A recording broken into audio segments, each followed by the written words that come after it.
खुलुमबाय बड'लेण्ड साप्तिखौ बयखौबो बरायबाय। नोंथांमोननि थाखाय गोनांथार रादाब लानानै फैदों। अन्नानै भिडिअखौ जोबजासिम नायलां। गिबि रादाबाव दङ एनडिपिनि मुंख्लं नखरा सरकारा फोसावनाय 5 लाख राङारि अनसुंथाइखौ मोनैनि दुखु मोननाय फोरमायदों। हारिनि मुङाव गावनि जिउखौ बावलांनाय बुखावजायै नलबारि जिल्ला आरो आथिखालनि तामुलपुर जिल्लानि सिङाव थानाय उत्तर गलपेरा गामिनि एनडिपिनि मुंख्लं जितेन बर'नि नखरखौ दिनैसिम BTR गोजोन गोरोबथाया 4 बोसोर बारलांनायनि उनावबो रावबो खौरां लायाखै होनना बिमा लक्ष्मी बर'आ दुखु मोननाय फोरमायदों। लोगोसे BTR गोरोबथा बादियै मुंख्लं नखरनो सरकारा 5 लाख राङारि अनसुंथाइ होनाय बाथ्रा बादियै मोननांगौब्लाबो दिनैसिम जेबो उद्देश्य गैया होनना फोरमायो बिमाया। बाक्सानि बाथौफुरिनि बाथौ फुजायाव आसाम आयेन आफादनि बुंथिगिरि बिश्वजित दैमारि बिथाङा बाहागो लानानै खौरांगिरिनि सेराव आलफाखौ लाना बिबुंथि लाखियो। परेश बर'आखौ गुबै सुत्तियाव गिदिंना फैफिननो खावलायदों बुंथिगिरि बिश्वजित दैमारि बिथाङा। आलफा बिथांमोननि जिउआव आसामनि गोजोन आरो जौगानायनि सार्थआव सरकारजों बुजिलायनांगौब्ला जेबो दावहा नांनायनि गोनांथि गैया होनना एनडिपिनि गायसनगिरि आफादगिरि बिर जोहोलाव रन्जन दैमारिखौ उदां खालामनायनि सायाव दावबायसा बर'नि बिबुंथि।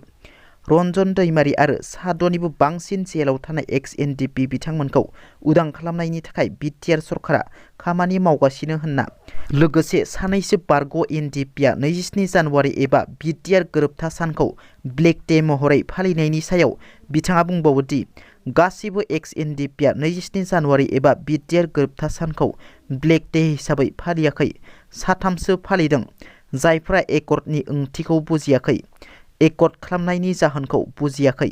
बेखायनो बिथांमोना बेबायदि हाबाफारिखौ लादों।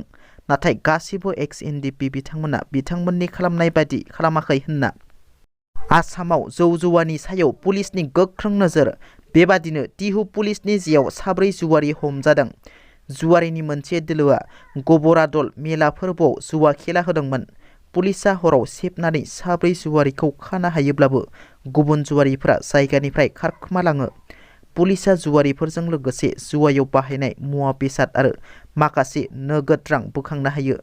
हमजानाय जुवारिफोरखौ आब्दुल आली, रमेन बैश्य, गौतम बर्मन आरो धनेश्वर पाटगिरि होनना सिनायथिनाय जादों। हमजानाय 4 जुवारिफोरखौ बिजिरसालियाव नुजाथि होना जोबथेसालियाव दैथायहरो। छत्तीसगढ़आव नाक्सालिफोरनि गाग्लोबनायाव चिरां जिल्लानि सासे CRPF जवाननि जिउ खहा। माओवादिफोरनि गाग्लोबनायाव CRPF जवाननि जिउ खहा जानायनि उनाव चिरां जिल्ला कक्रागाव भाटिपारायाव दुखुनि साया साग्लोबदों। माओवादिफोरनि गाग्लोबनायाव जिउ गोमानाय CRPF जवान लुमबादर सिंहनि गोथै देहाखौ गावनि न' फारसे लाबोयो। गोथै देहाया न' फारसे सफैनाय लोगो लोगो नखरजों लोगोसे ओनसोल नाङै दुखुनि साया साग्लोबो। मख'नो गोनांदि थांनाय 30 जानुवारियाव छत्तीसगढ़नि बिजापुर जिल्लायाव माओवादिफोरजों गावलायनायाव 3 CRPF जवाननि जिउ गोमायो। मुंख्लं जानाय जवानफोरनि गेजेराव चिरांनि लुमबादर सिंहआबो सासे। दिनैनि रादाबा एसेनोसै।